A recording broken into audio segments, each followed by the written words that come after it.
Go with the plan, not the feeling.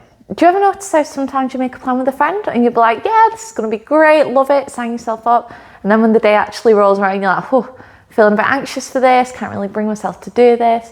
If so, watch this video because this will be a big part of what's keeping you stuck. When I was stuck in the middle of my anxiety, if I felt calm, it'd be great. Yeah, I'd make all the plans, do all the stuff. But the minute that I noticed myself feeling a bit spacey, disconnected, or having visual disturbances, that would be it. I'd cancel. I'd be like, no, I can't make it today. What I didn't realise at the time was every time I did that, I was teaching my brain that the feelings that I were having, my anxiety, they were the boss, they were in charge. Recovery is all about flipping that completely on its head. The only way that we can recover is to show the brain, look, okay, yes, you're firing off a false alarm of anxiety, telling me that going to see my friend is dangerous, but that's all it is, a false alarm. I'm not falling for you. At first, going with the plan, not the feeling, is rough. I hated it.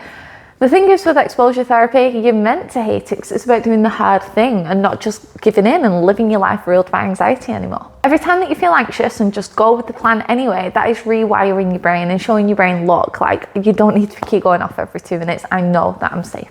The nice part is that is when the brain starts to calm down. That's when you stop getting all these panic symptoms. You stop feeling spacey all the time because your brain's starting to learn, maybe there was never any real danger to begin with. This is how you start to build back up that trust with yourself that you would have had before any of this was a thing.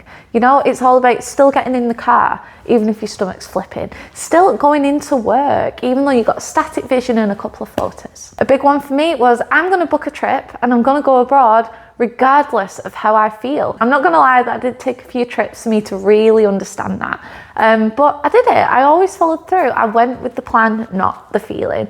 Sometimes, yeah, I had a panic attack holiday and it went great. But do you know what? Those panicky holidays where I did it anyway, they ended up showing me, look, okay, yes, we panicked. Yes, we gave you all these symptoms, but nothing bad actually happened. And therefore now when I go abroad, the panic doesn't even show up. I am calm, completely zen because I've shown the brain being away from home is safe. Saying, oh, I'm not allowed to do that. Go for it. Give it a go regardless of how you feel. We actually go through this in our free 10-day recovery roadmap. It's free, why not? Go for it, the link's in the bio. And in this, it's just all the stuff that we wish we knew when we was in the height of all of this. Stuff we've learned on our recovery journeys, also in our training as therapists. Honestly, I wish that I had this when I was struggling, so go grab your free copy. So to summarise, make it out to yourself and say, do you know what? At 8 o'clock on Friday, I'm going to go to the cinemas regardless of how I feel. Panicky, not panicky, spacey, not spacey, I will be at that cinemas at 8 o'clock. You will never ever feel ready to go and do that hard thing. There's nothing to wait for.